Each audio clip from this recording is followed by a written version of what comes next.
Eu não vou aqui dizer o nome, porque é desnecessário, mas não sei se vocês viram uma artista global, quer dizer, conhecida, bem conhecida, gravando um vídeo. Eu não sei o que aconteceu com ela, envolvendo lá a festa de Nossa Senhora de Nazaré. Não sei o que aconteceu, mas ela vai justificar que as pessoas fizeram um protesto, mas que Nossa Senhora parou na frente da casa dela, essa coisa toda. Só que no final do vídeo que está o problema do vídeo. Estou falando o que eles fizeram com ela ou o que não fizeram, não sei.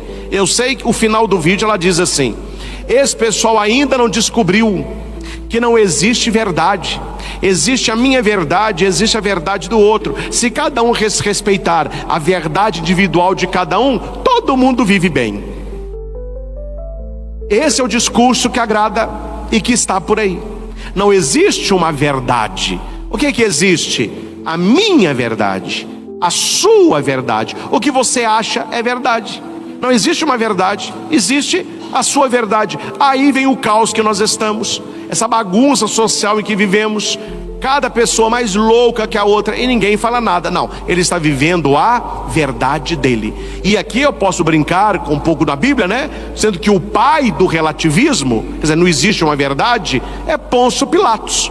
Nós vimos no domingo passado, ele de frente com a verdade, que é Jesus, ele pergunta para Jesus: o que é a verdade? Ou seja, existe verdade? Eu fico vendo alguns vídeos, salas de aula de faculdade, pessoas fazendo mestrado, pessoas escrevendo livros, discutindo lá se existe verdade. No final da discussão, sempre a conclusão é a mesma: a verdade, ela é pessoal. A verdade, ela acontece na sua vida. Aí, meu filho, você está vendo o que está acontecendo, né? Você está vendo o que está acontecendo. O menino chega para a mãe e fala: mãe, eu descobri a minha verdade, eu descobri o que eu sou. Ah, você sabe o que você é até hoje? Não, descobri agora. O que você é? Eu sou um coati. Eu descobri que eu sou um coati. Não, eu sou um lobo. Não, eu sou um beija-flor. Ninguém descobre que é um trabalhador ou um estudioso, só descobre essas coisas, né? Quer dizer, e ninguém pode falar nada, por quê? Porque nós estamos vivendo a ditadura do relativismo. Não existe verdade absoluta, existe a sua verdade. E seja ela qual for, está valendo. O que a Escritura vai nos dizer? O Salmo continua: vossa verdade me oriente e me conduza, porque sois o Deus da minha salvação. Quem é a verdade absoluta? É Deus. E é Deus quem vai dizer: isso pode, isso não pode. Isso te leva ao céu, isso não te leva ao céu. Isto confere ao ser o que é do ser, verdade. Isto confere ao ser o que não é do ser, mentira. É por isso que lá no jardim do Éden, Deus tinha falado: vocês podem comer de qualquer árvore, não comam dessa. E a serpente vai falar com Eva: sabe o que Deus disse para você não comer dessa? Por quê? Porque você será como ele, você vai conhecer o bem e o mal. Não é? Está na Bíblia ou não está? Antes de comer a árvore, o ser humano conhecia o quê? O bem, o amor, a conexão com Deus. Quando entra o pecado, ele se arroga entre o que é bem e o que é mal. Aí eles são expulsos do paraíso porque eles se perverteram. Veja a briga hoje numa mesa de almoço, lá no seu trabalho, na sua família, a cabeça das pessoas entre aquilo que é certo e aquilo que é errado. Vocês não notaram ainda que a maioria das pessoas não sabem mais o que é certo e o que é errado?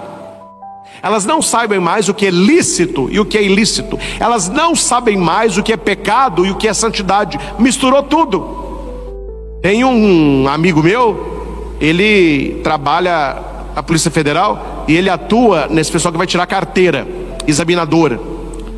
Aí ele disse que um dia ele viu uma menina muito nervosa e ela dirigindo, ela viu nas mãos dela uma letra D e uma letra E.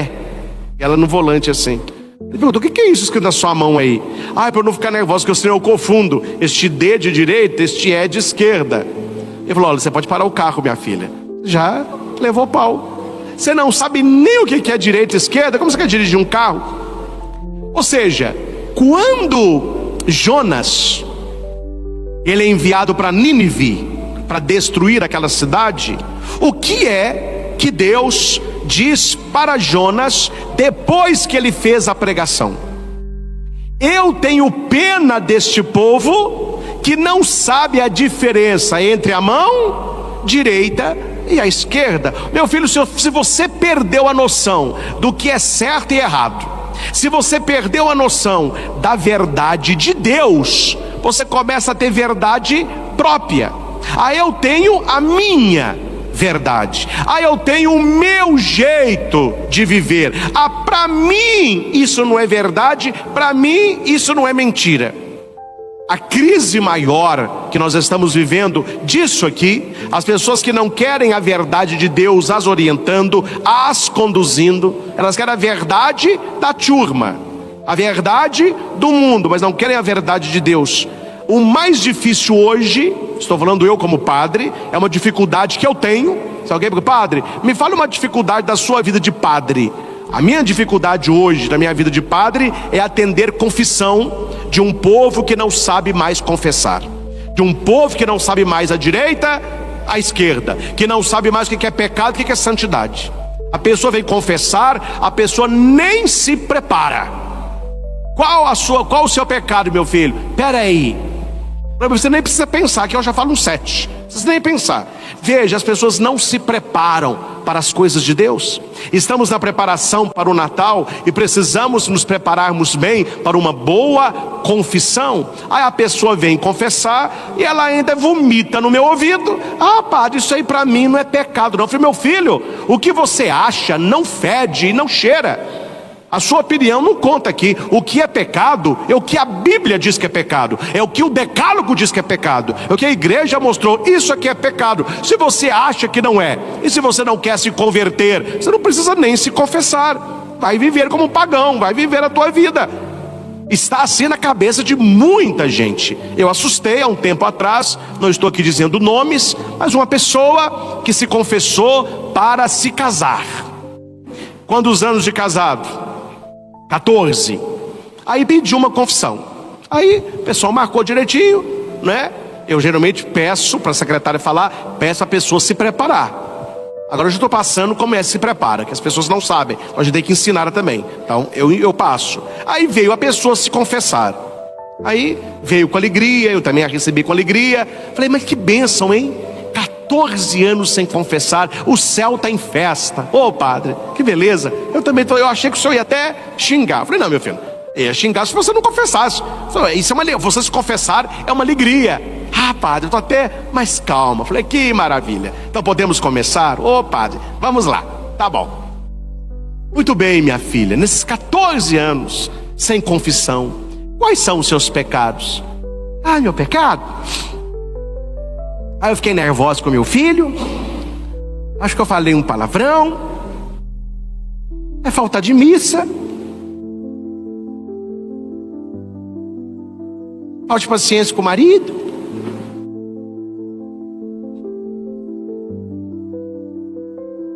Pronto.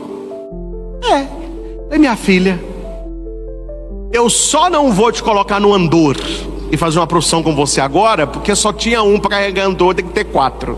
Você é uma santa viva.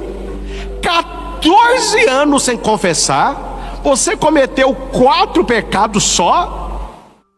Eu já ouvi os santos falando que a pessoa mais santa, ela peca 7 vezes por dia. Você pecou 4 vezes em 14 anos. Eu nunca vi uma pessoa com uma vida com tanta virtude como a sua. O senhor jura, padre? Eu falei, não. E ela ainda achou que eu estava elogiando. O senhor jura? Eu falei, não. Eu estou vendo uma coisa aqui, minha filha. Você não se preparou.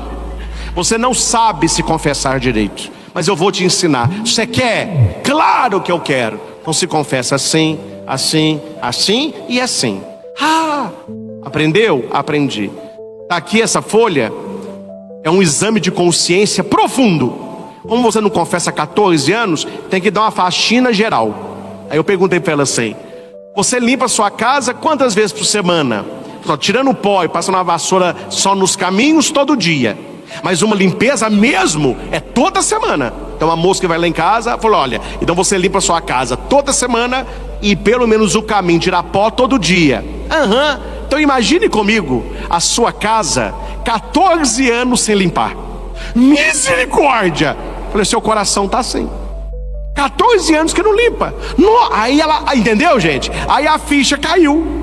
Meu Deus, padre. Falei, pois é. Imagina a sua casa 14 anos sem limpar. Então não é uma poeirinha não, minha filha. O negócio é sujeira grossa. Mas eu não estou aqui para te condenar, eu estou aqui para te perdoar. Mas você tem que saber o que tem que ser limpo, né? Então dá aqui a folha. Não, padre, é muita coisa. Falou, ó, então para te ajudar, não é bom fazer isso em toda confissão. É bom você trazer na cabeça. Mas como tem 14 anos de pecado acumulado, você pode trazer a folha e você vai marcando um X naquilo que você vê que é pecado. Então tá bom. Aí passou 15 dias, ela voltou. Falei, e aí, minha filha?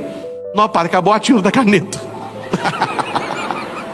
Eu falei, agora você se preparou. Padre, eu não sabia que muita coisa que era pecado, não. Falei, tá vendo? Aí, meu filho, eu vou te contar, ó. Tirei o chapéu para ela. Mas fez uma confissão daquela que limpou o coração. Ela falou, padre, o senhor tirou 500 quilos das minhas costas. Eu estou saindo mais feliz.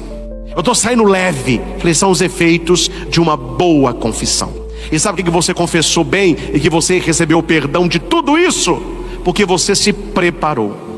Se não se prepara, não faz nada direito. Aí nós vemos pessoas procurando a confissão. Aí fala do marido, fala do filho, fala do pet, não confessa nada. Então veja, meus irmãos, a verdade de Deus, que quer nos orientar, que quer nos conduzir, que quer nos salvar, por muitos não é aceita mais. E muitos vão dizer, mas eu tenho que confessar para quê? Eu não tenho pecado. Eu não tenho pecado. Há outros que são mais atrevidos, né? Mas quem falou que padre perdoa alguma coisa? Eu falei com Deus, meu Deus, errei, perdoei, tá valendo.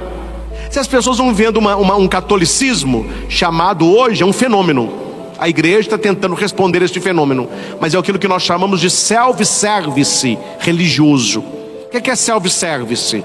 Você vai no restaurante, pega uma bandeja, pega um prato, e você vai passando perto da comida, não é assim? O que você vai pôr no seu prato? Pelo que você gosta. Não, arroz não estou comendo, estou de regime. A salada eu gosto. A macarrão não, carne eu gosto. A beterraba eu gosto, a pepino não gosto. E jiló tá longe. Isso aqui eu gosto. Aí você vai e pesa o prato. O que é self-service? Eu coloco no prato que eu gosto. Tem muito católico self-service. Eu vou à missa, mas isso que a igreja fala eu não gosto não. Isso que a igreja defende eu não concordo não. Isso que o Papa fala eu também não gosto não. O que ela acha? Que ela vai pôr no prato aquilo que ela gosta. E o que ela não gosta? Tem quem goste. Eu não gosto. E isso quando a pessoa não faz um sincretismo religioso. Ela não vê problema nenhum. Ela vai à missa no domingo. Segunda-feira ela faz uma macumbinha de leve. Terça-feira ela vai numa sessão espírita e conversa com a alma da avó. Quarta-feira ela vai na Universal para levar um passe, para tirar um encosto. Quinta-feira ela vai na Batista, que ela gosta do Ministério de Música. Sexta-feira ela faz um trabalho nas encruzilhadas. Sábado ela descansa para começar no domingo com a missa de novo. E quando você fala com a pessoa, mas você está louca fazendo isso? Você tem preconceito, padre? Você discrimina outras religiões, padre? É o discurso do mundo nosso. Ou seja, não existe, padre, verdade. O senhor tem a verdade católica, eles têm outra verdade, e eu vou nelas todas. Tudo é de Deus, tudo leva para Deus, é tudo a mesma coisa. Vocês estão entendendo o que está acontecendo? É isso que está acontecendo. E o problema é quando este tipo de vida não é orientada e corrigida pelos ministros da igreja, que têm a obrigação de fazer isso. Porque eu tenho um peso sobre mim, que é ajudar você a se salvar, a salvação da sua alma. E eu já tenho os meus pecados, meu filho. Você acha que eu quero levar o seu? Você que se lasque com o seu aí. Eu estou lutando para me salvar e orientando o caminho da salvação. Um dia Deus vai me chamar. A morte chega para todos. Neste dia eu não quero ser chamado de omisso. Padre, o senhor sabia e não falou? O senhor não orientou o povo?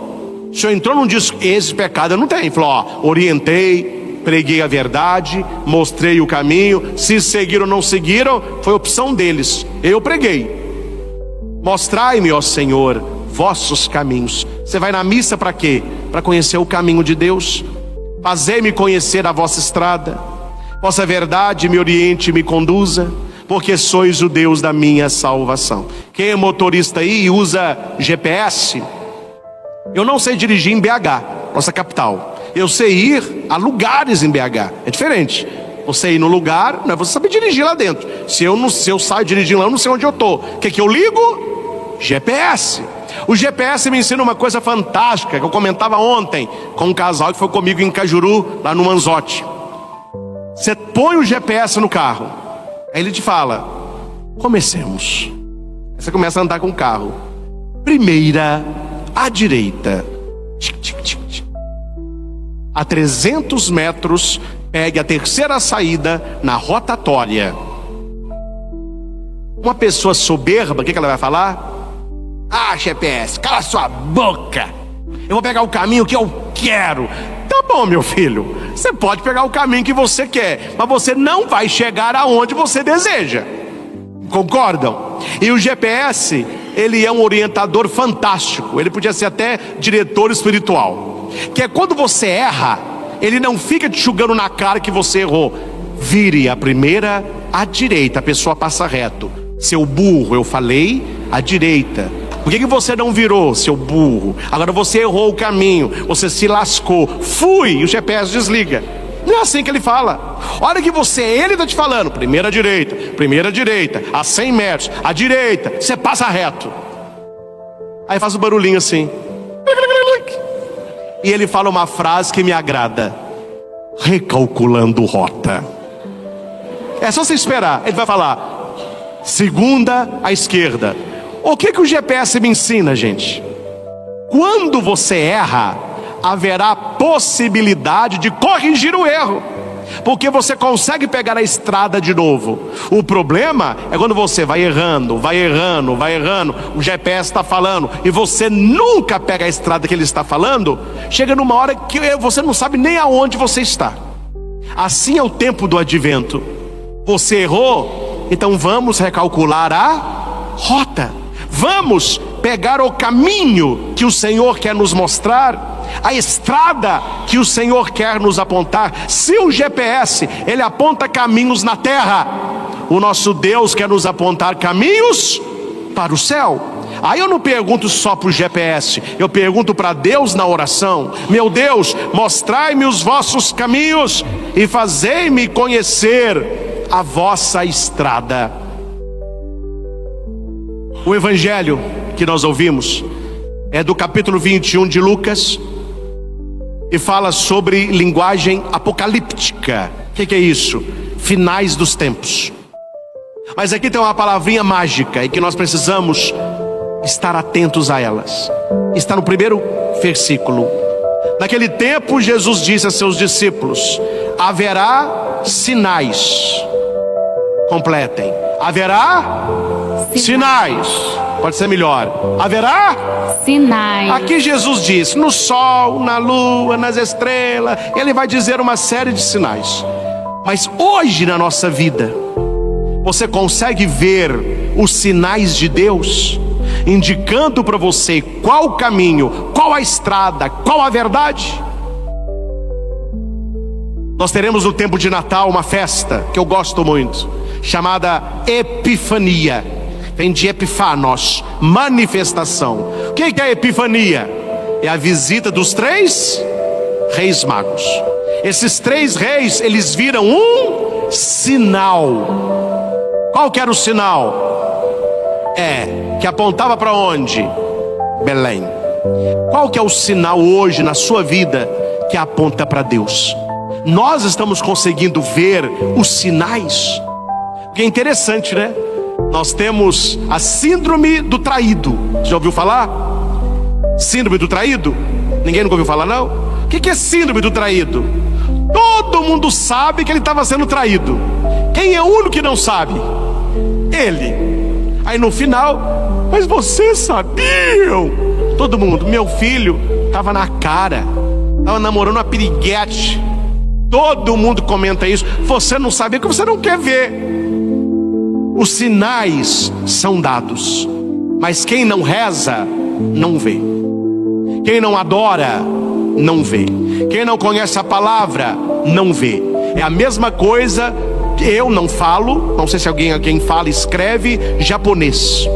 É a mesma coisa de pegar você, levar você para o Japão, colocar você numa rua, aquelas letras que nós não é do nosso, não é, a gente não você está assim, ó, você não sabe nada. E aonde você quer ir, está do outro lado da rua, na sua frente, e uma placa grande, mas você não sabe ler, né? Tem gente que não sabe ler os sinais de Deus, não conhece essa palavra aqui, ó. Aí Deus vai dando os sinais e você não vê. Tinha uma estrada indo para Goiânia, que com a chuva o asfalto caiu. Então tinha que passar por outra cidade, aumentava 1h30 a viagem. E cheia de placa: estrada desbarrancada, não prossiga, estrada fechada, bloqueio a 200 metros, etc. O cara, não, eu já passei aqui muitas vezes, eu vou passar.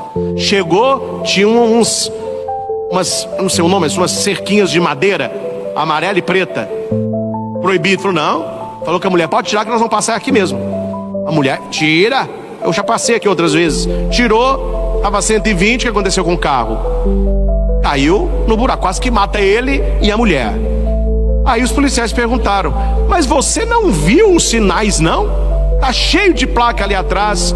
E a mulher ferida, viu, ele viu, mas ele é pirracento.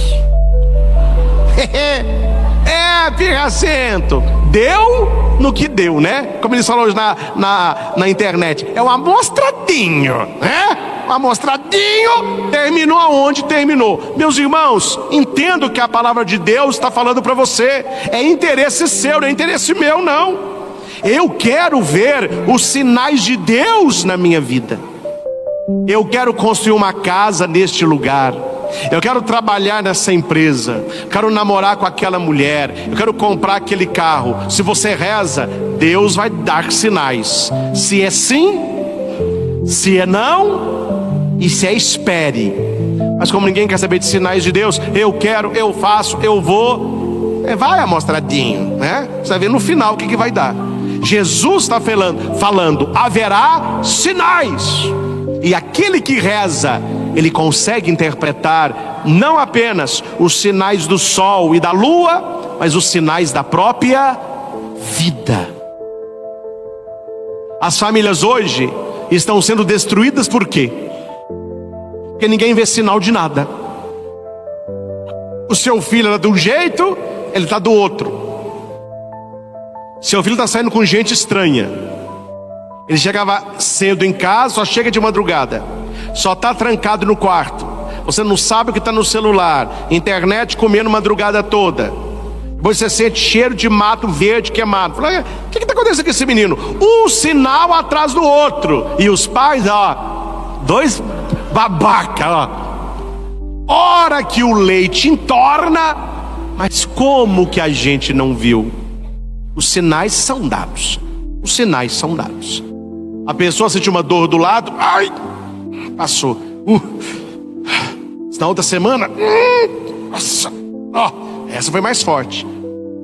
Até que está lá com uma operação de urgência, apêndice furado, a confusão da uma. Falou, mas você não sentiu dor nenhuma até hoje, não? Não, doutor, tem uns 2 meses que não para de doer. Peraí, mas os sinais foram, você não procurou nada, não? Não, assim como a dor vem, ela vai.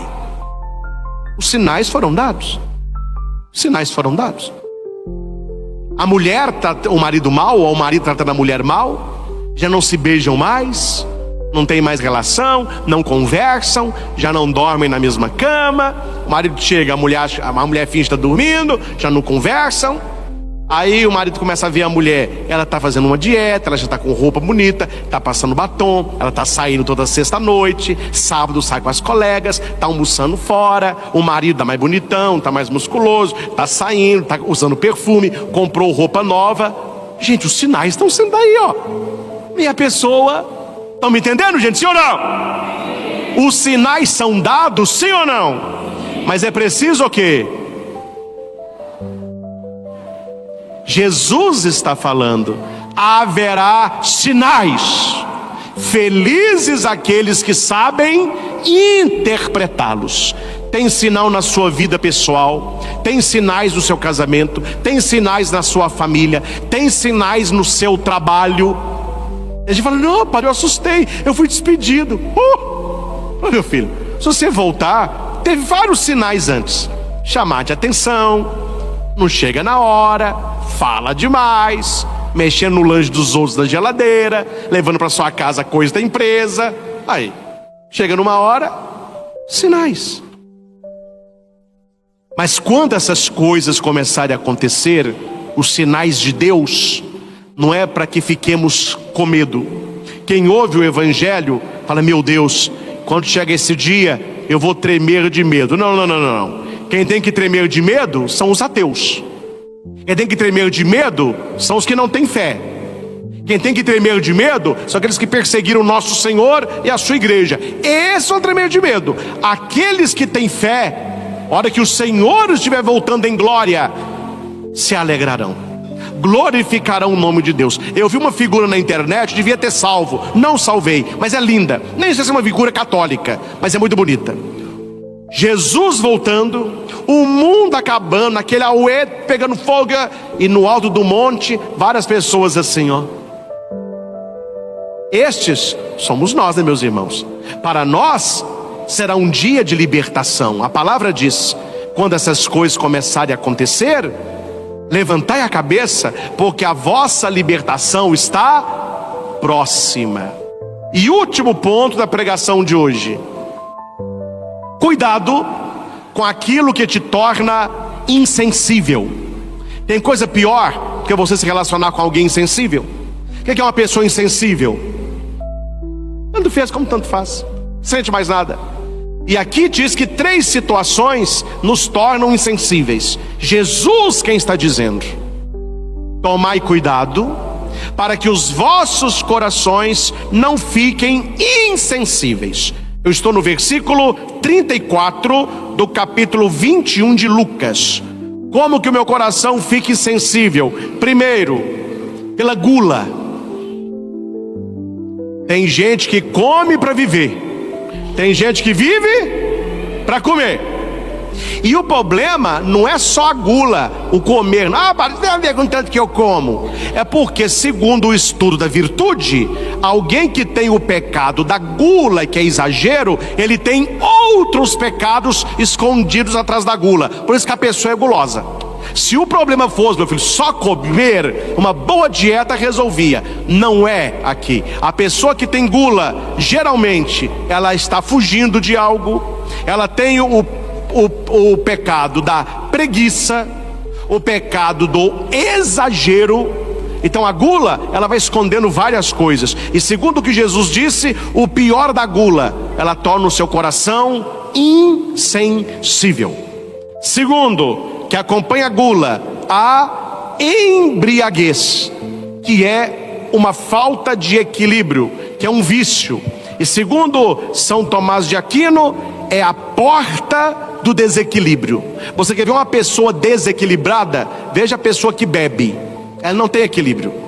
Eu não estou falando do beber social. Tem gente que bebe social, uma taça de vinho, um copo de uma batida, 2, 3 cervejinhas.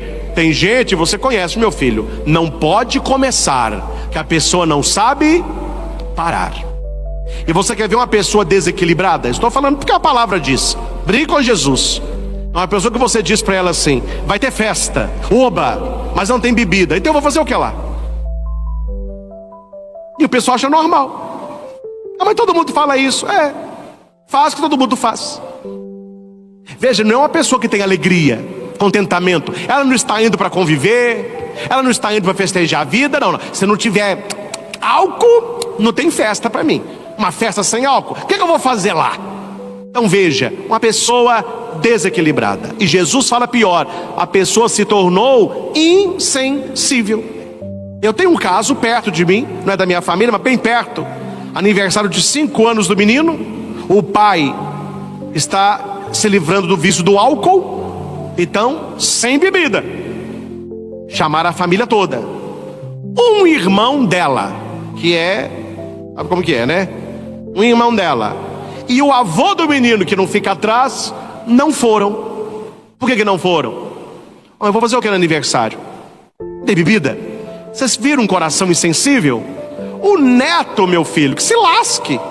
O menino, não estou nem lembrando de menino. Eu quero beber. Se não tem álcool, eu não vou. E não foram. Tem coração insensível aí. Não, eu vou pelo meu sobrinho. Eu não vou pela bebida. Eu vou festejar os 5 anos do meu primeiro neto. Não tem bebida, eu não vou. Cuidado, viu, meus irmãos? Cuidado quando a sua família só reúne para comer e beber. Gula e embriaguez. E aqui, me desculpe a franqueza, tem muito Natal com coração insensível. Não colocam um menino no presépio, mas é um povo que come e bebe, achando que o mundo vai acabar. E Jesus está falando aqui, esse pessoal se tornou com coração insensível por causa da gula e embriaguez. É um povo que come e que bebe, me desculpe, parecendo um leitão no chiqueiro. E a pessoa está comendo e está pensando, o que tem de sobremesa? Cadê o panetone? Cadê a torta da tia? Aí eu torço para ver. É para ver ou é para comer? Ninguém aguenta. E eu vou te contar outra, meu filho, que não é a sua família. Tem gente que está comendo a ceia de Natal e pensando, amanhã no almoço a gente termina. O que sobra hoje, a gente rapa amanhã. Não tem problema. Você comer, né? O que Jesus está falando aqui? O exagero, ele torna o coração do homem insensível. E o terceiro, preocupações da vida. Preocupações em ter, poder e prazer. Gente, olha para o padre aqui. Se eu estiver mentindo, você pode falar que é mentira.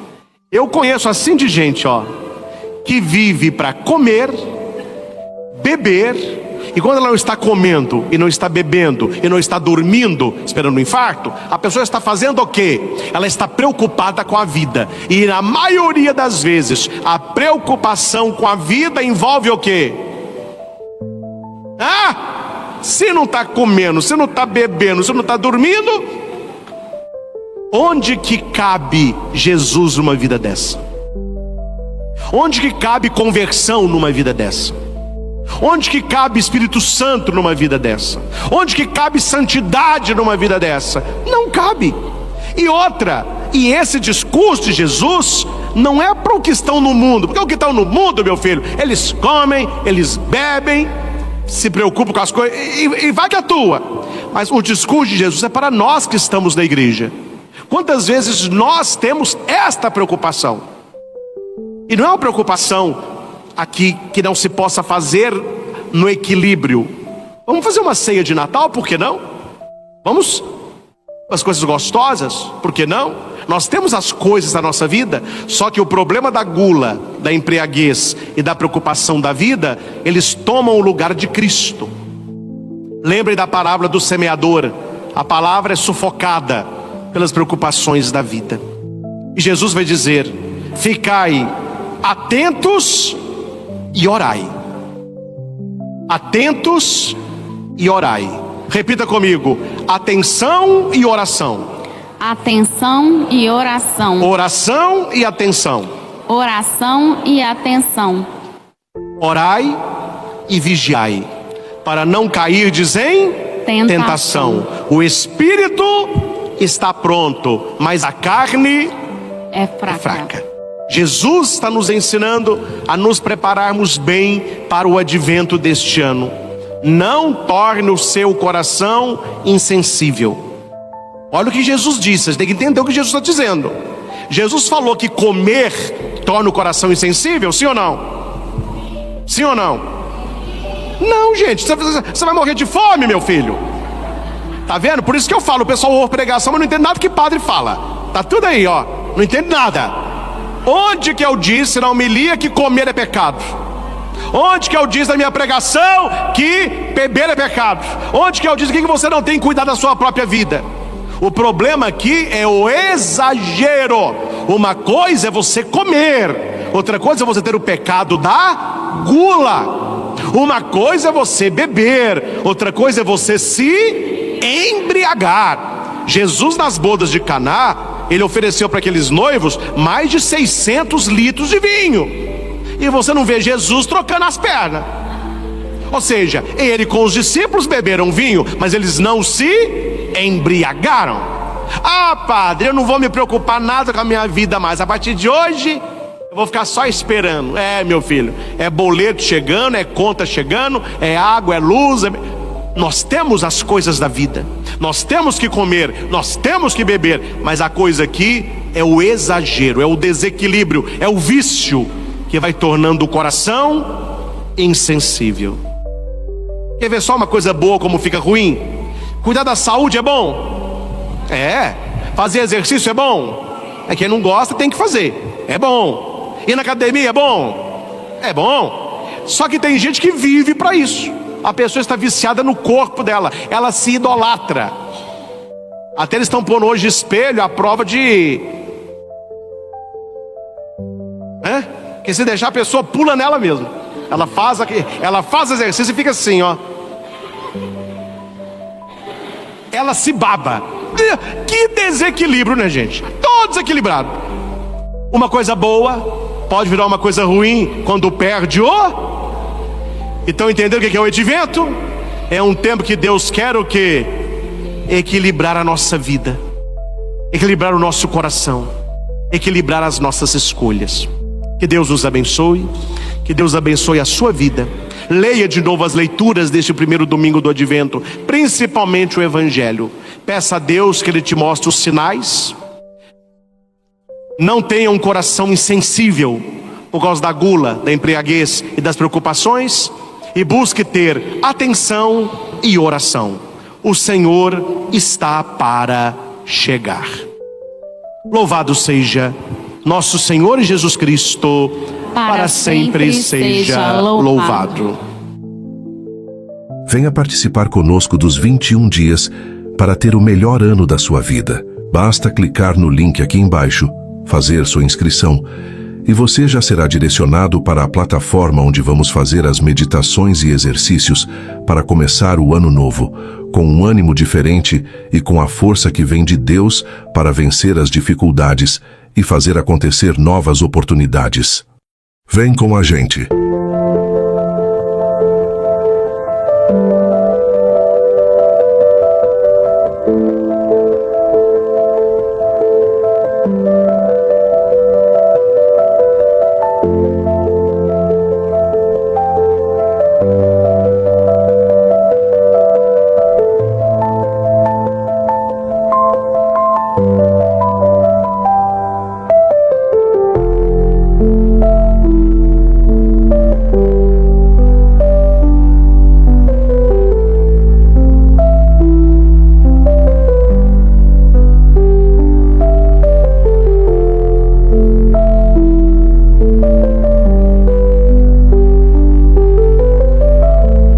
A melhor coisa que pode acontecer na sua vida se chama Espírito Santo. Ah, padre, eu não sei não.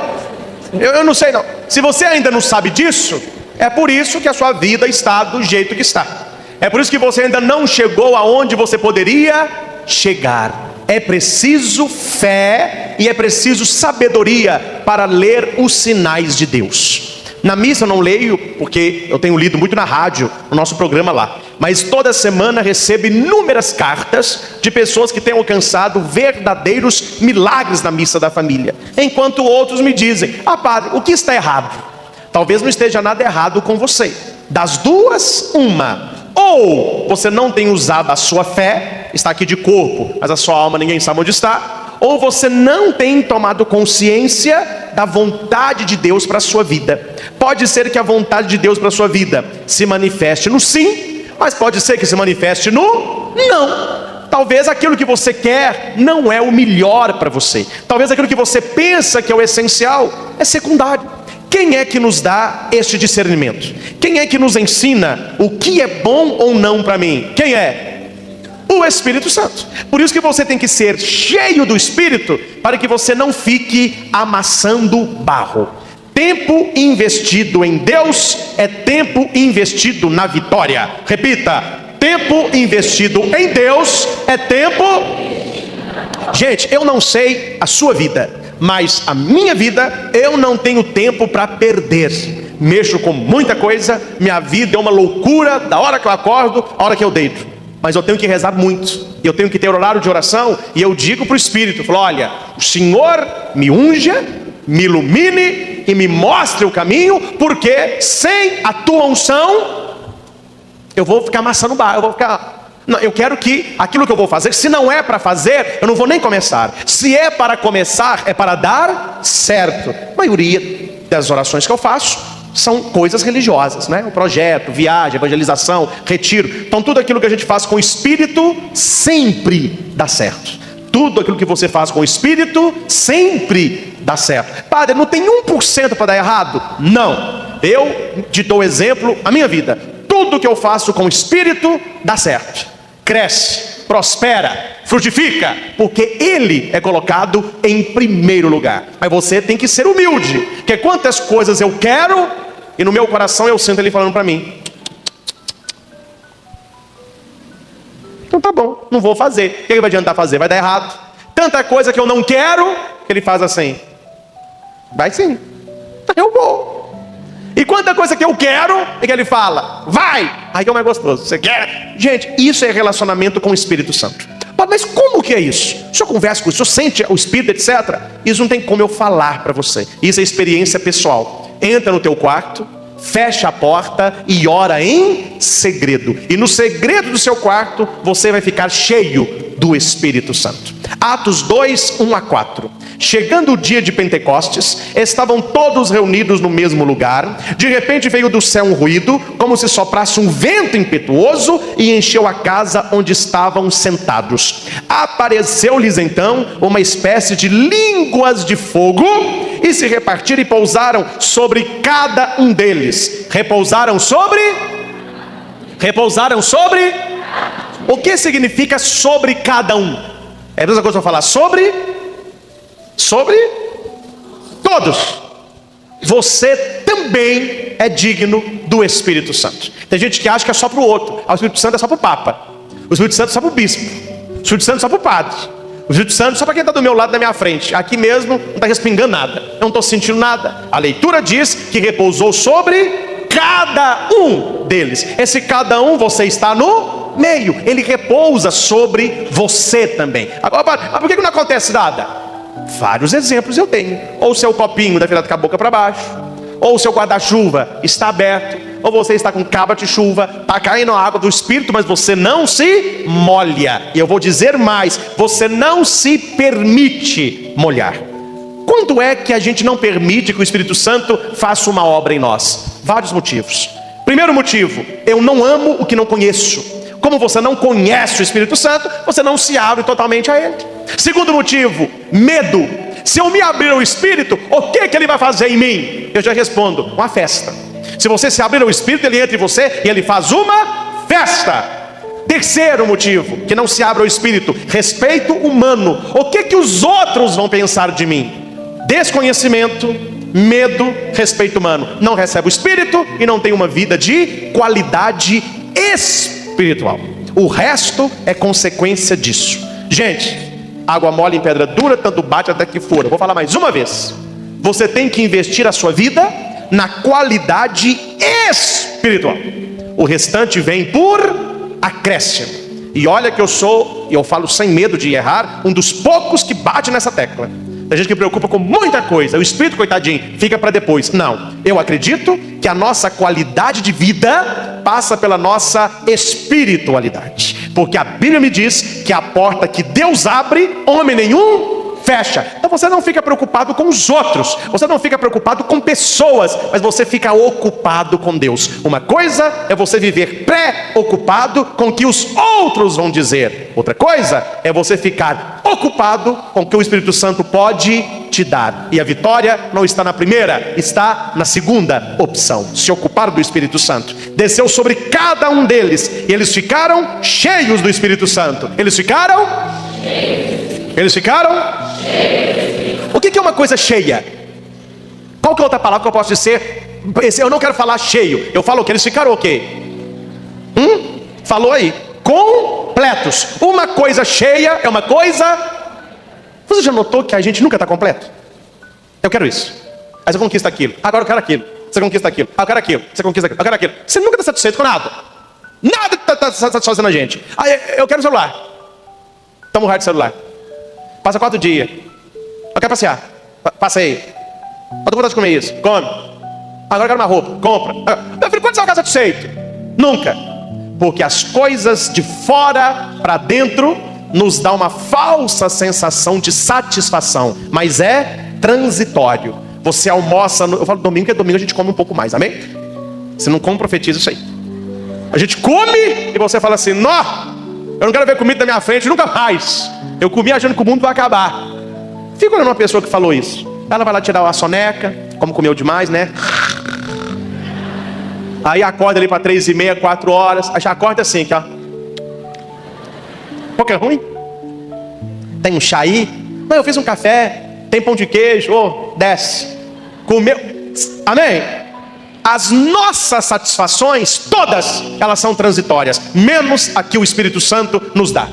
Eu tenho comigo uma mania. Pode ser mania, mas eu tenho comigo essa mania. Eu não gosto e não celebro bem missa se eu não tomo banho antes. Que as roupas de padre, elas são um pouco quentes. E se você toma banho e vem, você vem fresquinho. Aí você celebra a missa com tranquilidade. Eu não aguento um dia todo de trabalho, de corre-corre, chegar suado e vamos celebrar. Eu não dou conta não. Eu me sinto mal. Só que quando eu tomo banho, eu me sinto limpo. Tô limpinho. O que eu vou fazer amanhã de novo? Tomar banho. E depois de amanhã? Você viu que é transitório? Estou por enquanto. Você está satisfeito?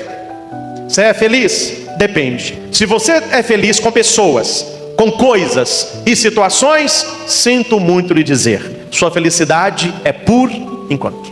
Se você é feliz pelo Espírito Santo, a sua felicidade ela é duradoura. Ô padre, e na hora da tristeza? A felicidade vira paz. Na hora da tristeza, quem é cheio do Espírito Santo tem tristeza? Tem, mas a alegria vira paz. Aí você passa pela tristeza, mas você não perde a paz. Isso é dom de quem? Do Espírito Santo. Vocês viram o jornal? Quem assiste jornal? Que esse ano nos Estados Unidos foi uma das maiores nevascas dos últimos 40 anos. Quem viu isso? Vocês viram isso? Mas nevou como nunca. Aí estavam lá os repórteres da Globo batendo queixo, mas mostrando para nós aquela neve. E aconteceu um fato que um homem que morava numa casa, aqui em Divinópolis também eu já vi isso. Vou só citar para você me entender. Hoje, quando se vende uma casa, eles vão fazer o que no lugar? Um prédio. Estados Unidos, mesma coisa. Então tem aqueles lugares que tinham muitas casas. Eles compram as casas, tentam comprar mais para fazer grandes edifícios. Mas havia um homem que não quis vender a casa porque era da bisavó dele. Uma casa de madeira, uma casa muito antiga. Então aquele tanto de prédio e aquele vão. A hora que você olha, tem uma casinha no meio. Aqui em Divinópolis tem isso. Você vê que é tanto de prédio, tem uma casa. A pessoa não quis vender a casa, né? E a nevasca então encheu a janela dele de gelo. Ele saiu com aquele frio, com um cachecol, com um martelinho, foi lá na janela, porque ele de dentro da casa andava vendo que estava lá fora, tudo jeito de gelo. Aí lá ele pegou o martelinho e ficou no gelo, tirando o gelo. O prédio da frente, um cara. Aí o cara falou com ele assim: oi! O que você tá fazendo aí, cara? O que você tá fazendo? Eu não tô sabendo. Eu tô tirando o gelo da minha janela. Você vai quebrar o vidro. É só o gelo. Não é assim que faz, não. Olha que cara chato. Como é que faz? Não se tira gelo por fora, se tira gelo por dentro. Entra na tua casa e põe fogo na lareira. Aquece a sua casa, que o gelo derrete. Qual que é a nossa casa? O nosso corpo. Qual é a nossa lareira? O coração. Você está frio por fora? Está com o fogo do Espírito Santo no coração, que o calor que derrete o gelo não é que vem de fora para dentro, é que vem de dentro para fora. Quando você está quente do Espírito Santo, o gelo do pecado não acumula sobre você. Quando você está cheio do Espírito Santo, o mal, ele não te pega. Quando você está cheio do Espírito Santo, os planos dos invejosos não derrubam você. Quando você está cheio do Espírito Santo, você vê o que a maioria não vê. Quando você está cheio do Espírito Santo, o seu sofrimento faz você crescer. Quando você está cheio do Espírito Santo, Deus é contigo. E mexeu com você, está mexendo com Ele. Entre aspas, a gangue do Todo-Poderoso. É assim que a coisa... É assim que a coisa funciona, meu irmão. Esteja com Deus e Deus estará com você. Esteja com Deus e Deus estará com você. Gente, quantos dias os apóstolos viveram com Jesus? Quem sabe? Vamos fazer uma pergunta mais fácil, amém? Quantos anos? 3 anos. Quantos dias tem um ano? Então soma mais ou menos 3 anos, vai dar mais ou menos quando? 1000 dias. É 1000 e pouquinho. Vamos colocar 1000. Tirando ali o deserto um pouquinho, tirando assim, quando ele foi crucificado. Vamos arredondar para 1000. Quantos dias os apóstolos conviveram com Jesus? Quantos dias? Responda sem pensar. Você acha que se você convivesse com Jesus do seu lado durante 1000 dias, sua vida seria melhor? Sim ou não? Sim ou não? Não! Eu vou provar pela Bíblia. Vou provar. Tudo que eu falo eu provo na palavra. Gente, olha para cá. Você não conhece alguém. Você conheceu alguém agora. Aí você quer uma amizade com essa pessoa. Quanto mais você convive, significa que você mais conhece. Aí você passa a amar. Não se ama o que não? Então me responda, como que você sai dessa agora? Você falou sim. Sim. Se eu vivesse 1000 dias com Jesus, eu seria melhor. Então eu quero que você me explique por que os piores erros dos apóstolos, os maiores fora, não foram no início dos 1000, mas foram nos dias finais para completar os 1000 dias. E eu vou te citar vários exemplos. Foi no final dos 1000 dias que Judas traiu Jesus. Não foi lá no início, não, foi no final. Foi no final dos 1000 dias que Pedro o negou. Pedro o conhecia e negou 3 vezes. Foi no final dos 1000 dias que Tomé duvidou. Se eu não ver, o evangelho que você escutou hoje está no final dos 1000 dias, já está chegando em Jerusalém. Jesus falou de amor, de perdão, de serviço, lá. Aí vira os dois. Permita que eu sente à tua direita ou à tua esquerda. Mas Jesus, pelo amor de Deus, você não perguntou isso para mim não. Você está pedindo isso não. Estou falando de humildade, estou falando. Agora você quer poder? Foi no final dos 1000 dias que ele estava chegando em Jerusalém e teve que passar pela Samaria. Isso está em Lucas 9, 52 e 56. Tiago e João foram na Samaria arrumar uma casinha para Jesus ficar. Quem lê Bíblia sabe disso. Chegaram lá, nós temos uma pensão, um quarto aí, é para Jesus ficar. Aos samaritanos.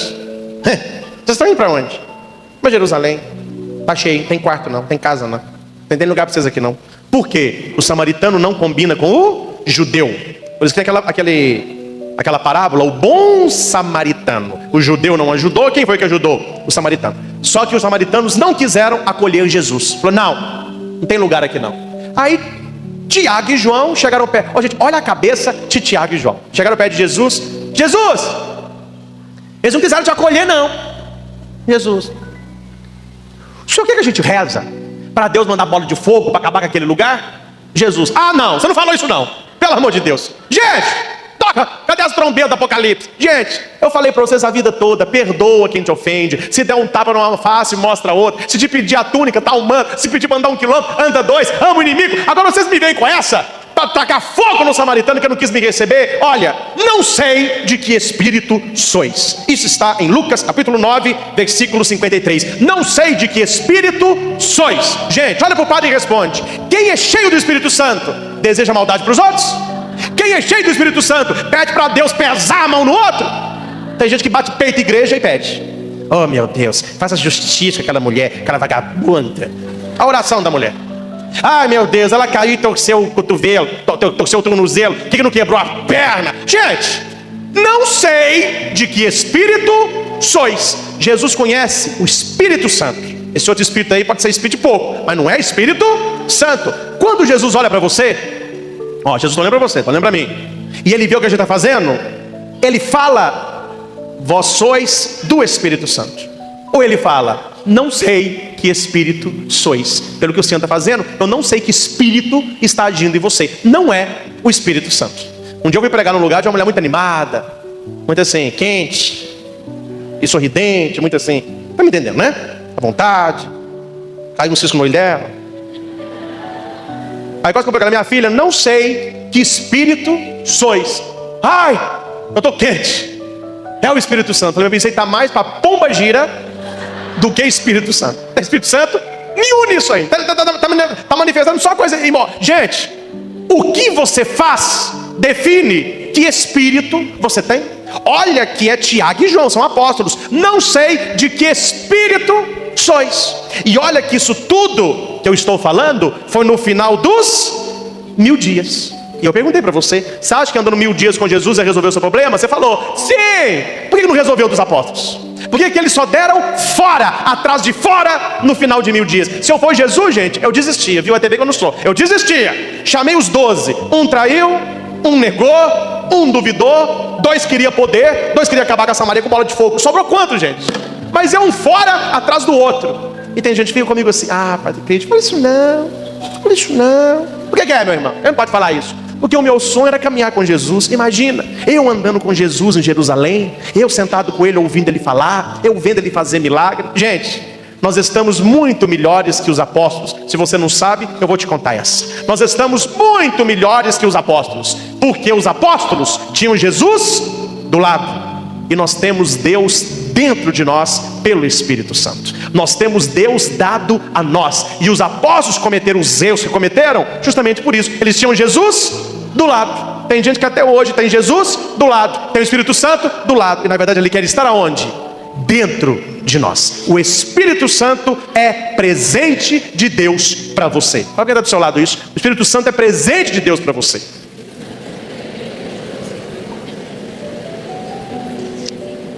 Amém? Quem conhece aqui lâmpada de gênio? Que é a lâmpada? Passa a mão assim. Você pode passar a mão, só não vai aparecer o gênio, né? Mas você sabe o que é a lâmpada do gênio. Tem gente que acha que o Espírito Santo é o gênio da lâmpada. É só fica passando a mãozinha assim, ó. Espírito Santo. O que você quer, meu irmão? Eu quero um carro. Eu quero pagar minhas dívidas. Eu quero mais cabelo. Eu quero emagrecer. Eu quero colocar botox. Eu quero... Só pede coisa pequena. Parece que o Espírito Santo é o gênio da lâmpada. Só se chama o Espírito Santo para fazer o quê? Pedido. Quando você rezar ao Espírito Santo, ele faz.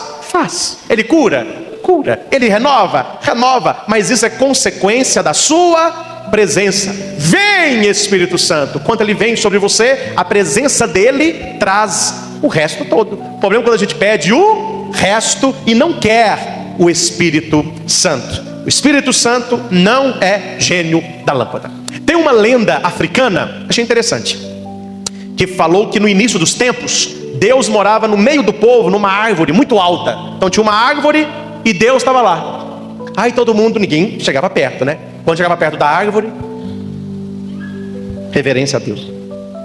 Aí foi passando os anos. Sabe como que funciona o negócio? Foi passando as décadas. Aí alguém resolveu fazer uma casa debaixo da árvore, que tinha sombra.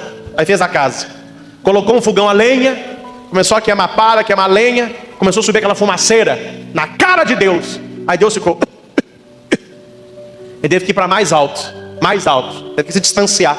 O manto de Deus era grande. Aí o manto caía lá do alto da árvore, ia lá perto do chão. Um dia o dono dessa casa precisou de uma blusa.